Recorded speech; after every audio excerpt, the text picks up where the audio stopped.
Yeah, Weege show. Bikes over there and bikes over here. I don't know why they lined them up this way. It reminds me of the movie Winners Take All. It's like they're gonna battle in the desert or something. We have rookies, we have veterans, we have 250 Supercross East kicking off. I know that a lot of people theorize that why not have just 17 round 250 series?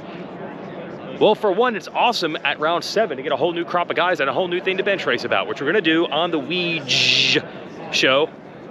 I know if you watch the closed captioning, they think I'm saying W-E-E-D on the Weege show, brought to you by Race Tech, Gold Valves, and of course the Honda CRF250R. And we'll talk to a guy that rides one in a moment, but let's talk to this Jett. This is it. Yep. Okay, you probably know that we've all thought about this maybe 5, 6, 7 years ago, how this would go.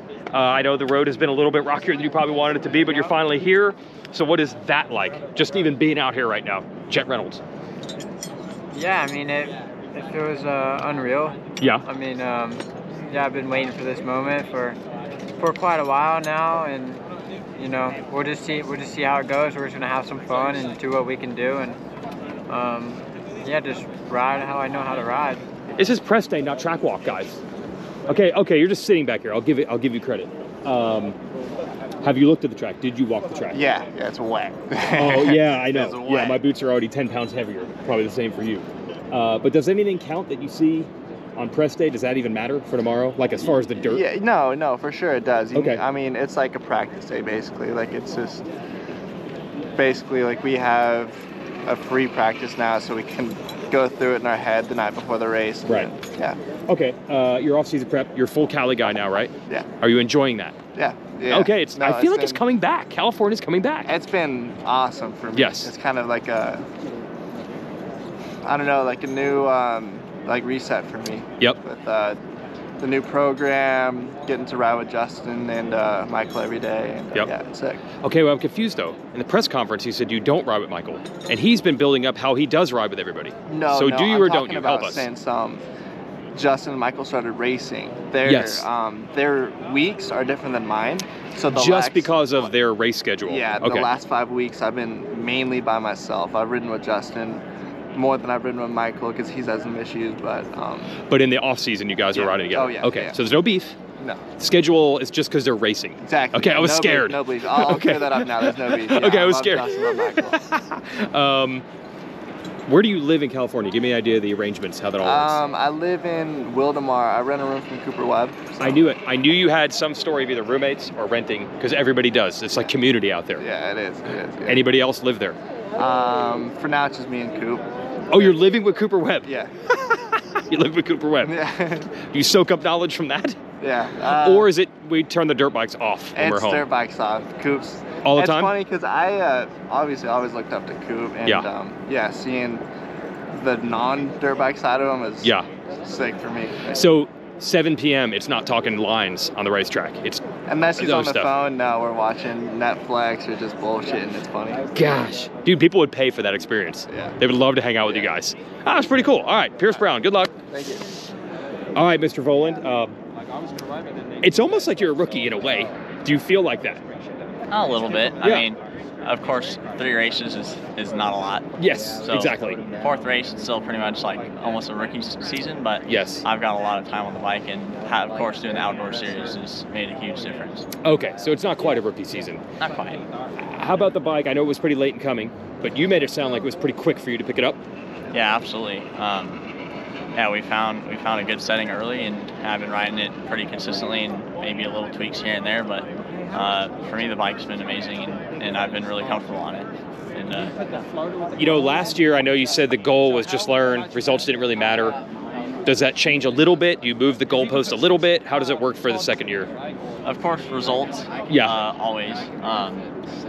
Kind of still in that learning a little bit, but I think I'm good enough to get results. So right. I'm kind of like out of that phase, but still a little bit. It's like a little bit in between kind of deal. Right. Do you even know where you expect to be though? Like a number? Well, I was about 9, 8, and 6 on my results last year. Okay. So hopefully I could be, 6'5" right better there. than that. That's like I think the main goal for this first race. I see. Yeah. So podium. If you don't podium, you're okay. Yeah. Yeah. I'm fine. Give me one thing on Supercross since you started doing it like 15 months ago to now that you feel you've gotten a lot better, or you were surprised how hard it was to learn, or something like that. That's come a long way. Is there something? Whoops. Of course. Yep. Of course. That's why I crashed in last year, and it was a little bit of a weak point. Even going into the race, we weren't 100% ready for that aspect, so we definitely worked on that a lot. And yeah, it's been tough. I've hit the ground multiple times already, but this year, trying to learn it. Yeah, same set of whoops at least 3 times on the test track. So, but this is a sign of growth, actually. Yes. Like you're getting better. Got to hit the ground to get better. Okay. You got to learn from your mistakes. So no doubt you're faster at whoops than you were a year ago. Absolutely, more confident, more straight, more solid, way better. Okay. And how tall are you now, by the way? 6'1.5". Do you think that helps? I think it. You do think it does? I think okay. Technically, for rougher, gnarlier tracks and being a little bit more of a technical kind of Euro style rider, I think it's pretty good. Okay. So were you watching some of these Western tracks and saying like, I wish I could have some piece of that because they were gnarly? Yeah, definitely. I mean, the last round with the whoops being how long they were, and I feel like I'm pretty good at jumping because that's all I did last year. I like that. So I felt like maybe I could have definitely did pretty good that last one. Is it focus, meditation, or no one to talk to, McAdoo? Let's call it meditation. All right, you look like in the zone, dude. You looked in the zone. Yeah. How's it going? It's going great. We're here in Minneapolis in the 6th Stadium getting ready to race dirt bikes. I always wonder for you East guys. Now, you had a little hiccup during the off season, like not long, but a little thing? Yeah, like late December. I had a little elbow deal that I messed my elbow just a little bit, and it was like super minor. That was why I didn't even really make a thing about it, just because I'm always about being transparent about what happens. But it really didn't even affect our plan to. Right. I was probably gonna go east anyway. Yeah. I like the tracks. I had some success on some of the east tracks last year, so that was sort of the plan. Wasn't really sure, but then right around the time where I think Mitch and Cowie and all the guys were deciding what coast we were going on. I had that little deal, so it was pretty obvious where I was going. So. But my question is going to be, if you know you're east, how hard is it to contain yourself this last 8 weeks? Maybe you had a little injury to slow you up. Yeah. But it's got to be hard to not peak too early, be too ready, kind of thing. It is too, because especially like the way I am, I'm ready to go October 1st. End of September, I'm like, let's get going on Supercross. So I've been riding Supercross for a long time, and then you have another 6 weeks, and then you get watching the races, and all the races were in California, so I was around them quite a bit, and it's like there's a lot of racing going on, and I'm like, all right, I can only go to the Corona track so many times before I need to get racing. So it's and I've been feeling really good too, so that's been like, it's kind of hard to watch. So, but I'm excited for some of these good stadiums. And my last thing is, I believe you're trying to get rid of the old rep a little bit. Is that what you're trying to do? Totally. Yes, that is the goal. The old rep of like being sketchy and sending it. Yeah, sending it like, and honestly, like I've talked about it multiple times. Last year, my whole season of like other than just those couple races in Atlanta, it was really shadowed by that Atlanta. What happened, because like I won a lot of heat races. I had I was second qualifier, fastest qualifier, like. And I was on the podium every single race other than like one Texas race and then the Atlanta one. Right. The last Atlanta one. So like it was a really consistent year for me, other than what you see on a highlight reel, which is like 3 or 4 three explosive crashes that were like, okay, that was ridiculous. So which that's what it is. That's what our sport is. Like that's what people think is crazy and want to see. So but it was like a huge step in the right direction. If you go like guys like you who have been around it forever, and you've seen me since 2018, 2017 till now, or even 2020 when I first started at Pro Circuit, like we've made huge improvements. So like obviously the biggest focus here this year is to keep the bad races not bad. Like, and that was kind of, I would get a little bit excited, a little bit ahead of myself maybe last year, and I just want to stay present. Okay. You just want it bad. Yeah. So that's what you got to get. I want it, and I'm going to do everything I can to get it. And don't get me wrong, I'm still going to do everything I can to get what's mine. So. Okay. Yep. We'll be. That'll be exciting. Just maybe not that exciting. Yeah. Yeah. Okay. Keep meditating. Yep. It's very serious. All right. That's Cameron McAdoo. We're not going to call them whackers right now. We're not going to do that. We're not going to call them ram it right now. We're not going to do that. Bro, you're doing it again. Throwing dirt at me again. Hey, it's not track walk, it's media talk. You got a chest pro. You got some under there? I need that. I need that. Yeah, that's pretty solid. Yeah, she's solid. I just thought it keeps you protective. Bro, it's not track walk, it's press day, okay? It is. You're here for me. I am, actually, yes. Yes. I'm here for you. Actually, look, I don't know if you know this, you're kind of popular. I don't know if you know this. Are you getting pulled in a lot of directions? Do you feel that? Or do you feel like you're just racing? Or does it feel like, oh, I got 38 things to do? No, I to be honest, like I haven't really been oblivious to anything. Okay. I'm just like almost, I've been saying in a lot of interviews so far, it's like the first day of school. I'm just really excited. Okay. I just can't wait to get out and ride the track. That looks like really good. It does. And it's I'm just excited, you know, just can't wait. So they didn't have you doing 12 other crazy media things? You didn't have to be here at 6 in the morning or anything like that? No, thank gosh. Oh. Okay. So for the most part, you're still able to be racer guy. Break it down. People think you do all this stuff, AJ Catanzaro and donuts and dropping clothes. What's the percentage of racing training versus that stuff? Is it like 90-10? 50-50? What do you think? No, dude, I mean, Lucas does most of all that stuff. Yes. I mean, the AJ Catanzaro thing, I think I did that in one day. Seriously? At the Honda test track. Yep. And that was like, I think I maybe just started like training for Supercross. And I mean, the rest of the clothes stuff, that's Luke's side. That's all him. Really, Right. I jump in when I need to do something like a video or something like that, but most of that stuff's him because the biggest thing we're focusing on is riding. So that's the main thing I do. So I think it's more like 98% riding. Wow. Yeah. So it's a lot more in the training and that stuff. Well, that's why I asked, because I think people think, they see how much stuff you do and they're like, is he fully focused on racing? Yeah. You're 98% of your time. Yeah, and it's not training. like we do it that day then post it. It's like we do it in like weeks, like in probably a month or so, but in advance of that to actually post it, because we don't do this one day and then the very next day then post it the same day. Life would be a nightmare that way. So we do it in advance. Okay, and still some TikToking though?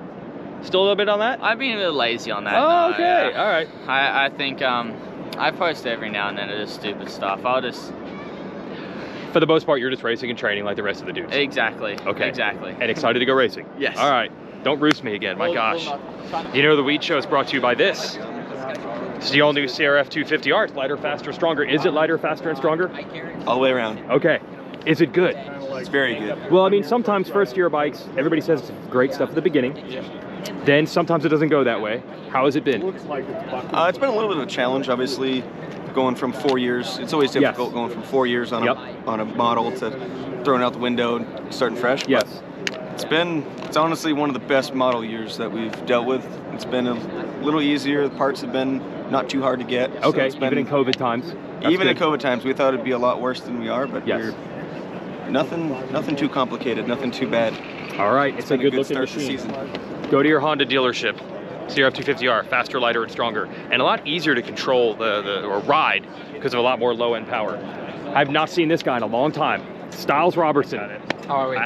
How are you, actually? Don't worry about me. Has it been smooth? Has it been rough? What has this offseason been like? I've heard nothing. I literally don't know. So you could lie right now. I don't know. I don't know. I'm just not a social media guy, you know. Yeah. But no, it was good. Had some hiccups, but it is what it is. We're here and we're ready to have some fun. You did have a podium last year. It was at Daytona. Yes. How did you feel Supercross was overall? You're like, man, I got a lot to learn. Or you're like, no, if you really think about it, I felt pretty good. How did it square up? I think both. You know, I obviously learned and got to be up front a little bit, and then got the pressure, so I know what that's like a little bit. But no, I mean, I think I've only raced like 4 or 5 Supercrosses now. Right. It's kind of crazy to think about, but no, I think just like the mind coming in is a little better because you know what to expect. Okay. You know? Okay. And, yeah, I'm excited, and just hopefully it'll be a little smoother and a little bit better this year. Not just one awesome race. Right, exactly. Like a string of them. Yeah, exactly. What has been the hardest thing to learn in his last, say, 2 years about doing Supercross? What's been the maybe surprising thing, or the difficult thing, or the thing you've gained the most? I don't know. I think it's just different than what you expect. Really? You can kind of judge it as much as you want, but coming in, it was different for me. But yeah, learning is just, you gotta learn the track fast, obviously. I don't know. It's just the whole like I guess the schedule. You know what I mean? It's to a T. That was something I think this year will be easier because I know what to expect. Okay. So not specifically like, dude, whoops. I couldn't do whoops at all. Like it wasn't the track, or you're okay. Yeah, track obviously. I mean, I struggled a little bit in the whoops this year, or the past year. So this year we worked on it in the off season. But yeah, I mean, just try to get better everywhere. Right. I mean, be the best everywhere I can be. It wasn't like night and day. You were okay. Yeah, I mean, I could get through them. It wasn't pretty. You might close your eyes, but we would get through them. Is he better now? Better now? All right, everybody's saying he's better now. All right, year 2. Now let's go to a year 1 guy. This is the chef. It's Levi Kitchen. Welcome aboard. How has Supercross been? Has it been like, it came kind of quick, or is it like, no, this is a different world altogether?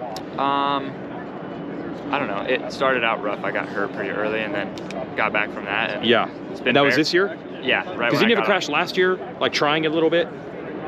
Well, like, didn't you even do some in the off season? Not this year. Yes, off season, October. I just got on Supercross. I was supposed to do West. I broke my shoulder.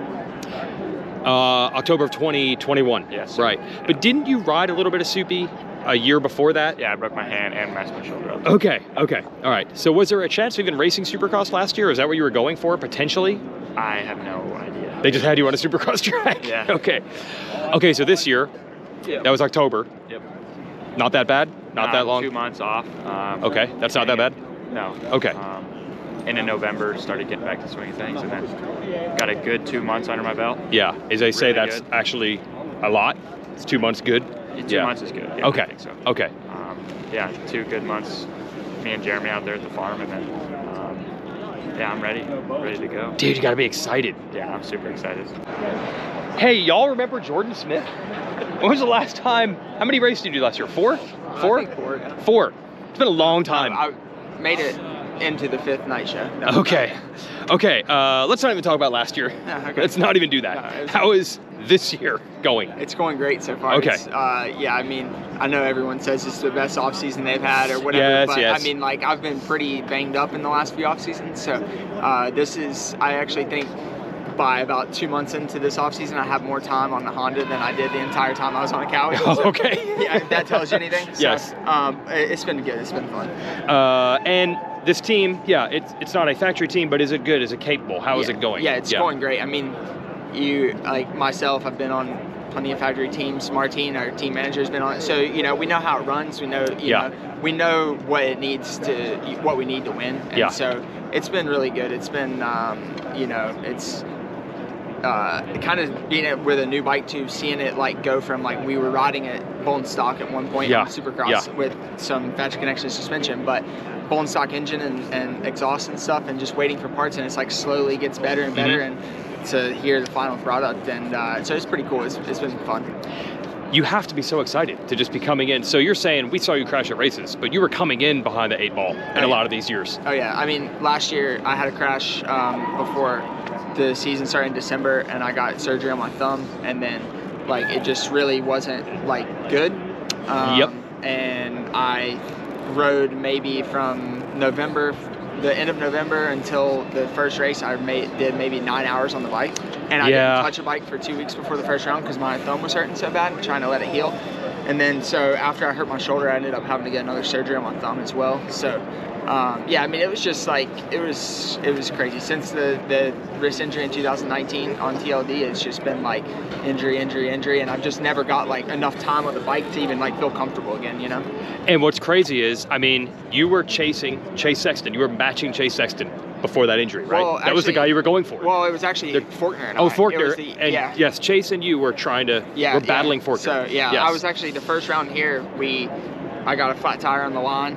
Mechanic changed it in between sight lap and the gate drop. We got it off the stand with about 9 seconds before the gate drop, and I ended up falling in the main and still getting second. So like, you know, like it was just like, that was the best that I've felt in my career up until that point. And then the next weekend I crashed at Dallas, and it's just been like really an uphill battle from there. But I really feel like I'm getting close to like back feeling that comfortable on the bike and that good of fitness and everything again. So we'll see how it goes. Yeah, I'm just saying, like, that's who you're battling with. You're battling Faulkner and Sexton the last time you were healthy. Something to think about. All right, Jordon Smith. Now it's Firepower Honda. That used to be the Muck-Off Honda team. Now it's Firepower. That was the team that Brayton and Oldenburg were on last year. Now Brayton and Oldenburg are on Smart Tops, Bullfrog, Spas, Moto Concepts. This team right here. And where are the riders? Where did the riders go? Oh, there's a rider. Everybody's sitting in the back. Derek Drake. I'm behind now. Yes. I feel like you're an extreme dark horse because we might not have seen what you're capable of. Yeah. And now we might see it. Yeah, I mean, that's the plan. I haven't raced since my rookie year in Supercross, so pretty much. So yeah, I'm excited and had a good off season and see where we're at. And this heart surgery deal, it's been covered a few times. Give me an idea of the heart rates you were hitting before you figured this problem out. Well, it was never really a problem in amateurs because we were only at 5-lap motos. Okay. So I never really, I knew I had a high heart rate for sure because I used to get over 200. But since I turned pro, it just kept getting higher and higher and higher the longer I went. Yep. So yeah, I mean, it was north of the 220 range. So. And you were just racing. Yeah. Doing that. And I was just, dude, like, I mean, obviously I just get tired. That's my whole problem was I got tired. Yeah. And got that figured out now. What is it now when you're riding? Max, I mean, the practice track, the highest I've gotten up to would be like 180, but that is going to change come race. So I'm expecting, you know, high 180s, which is totally normal, totally cool with me. Better than 220. Yeah, totally cool. So how does it feel? Like, do you feel like a totally different guy? Well, I just feel like I can get into shape now. Like I can make strides and make progress and train normally instead of just completely depleting myself and you know, I'll just start over every day. So now, you know, I could recover and nice and I'll figure it out. It's got to feel good to just have a shot at it, like a legit shot, and not have to look back at your whole career and be like, I wonder how it could have gone. Like you've got a chance here. Yeah. So yeah, we're gonna make the most of it. All right, Derek Drake, don't let the 3-digit number fool you. Yeah. Oh, you're a rookie. Yeah. Preston Kilroy is doing soupy for the first time. Yeah, rookie year. What's that like? What's it been like at the test track and whatnot? It's been good. Just trying to learn, you know. It's a lot different than amateur nationals. Yeah. All that stuff. So just learning as much as I can, taking it as I go, trying to get as comfortable as possible with the time I've had. But, yeah, so. Going to be nervous tomorrow, you think? Is it already starting to kick in? Like Monday, did it start kicking in? I mean, a little bit. Yeah. First time, so I don't know how it wouldn't be nervous. You know? Absolutely, yeah, it's fair. So, yeah. These dudes are gnarly, these tracks are gnarly, and you're in a big old stadium, so. But yeah, I'm just out here to have fun, get this first one out of the way, so. Dude, so much talent out here. We got another one in the ranks, Preston Kilroy, who was that close to getting titles at Loretta's last year. I don't know, this is probably like the longest Weege show ever. There's a lot of guys to talk to. I didn't even look for Tomac and Ferrandis because we're talking 450s, and we're talking cutting this ponytail off tonight. That's it. Weege show? Yes, this is Weege show. Bye-bye. Weege show, Racer X, what's up? Yeah, he practically you're an employee, except we just don't pay him at this point. Well, we don't pay you. Actually, no, magazine we do. Yeah, you said yeah, you're probably gonna get paid now. Ooh, get a paycheck. That really hurts. We're gonna let these boys ride. Stop roosting me! God, Jett. I need one of those Alpine Stars chest protectors. His bike is great though. Thanks to Honda for backing our show. Enjoy the races Saturday afternoon. The heat races start at 4 o'clock Central. It's a day race. See you then.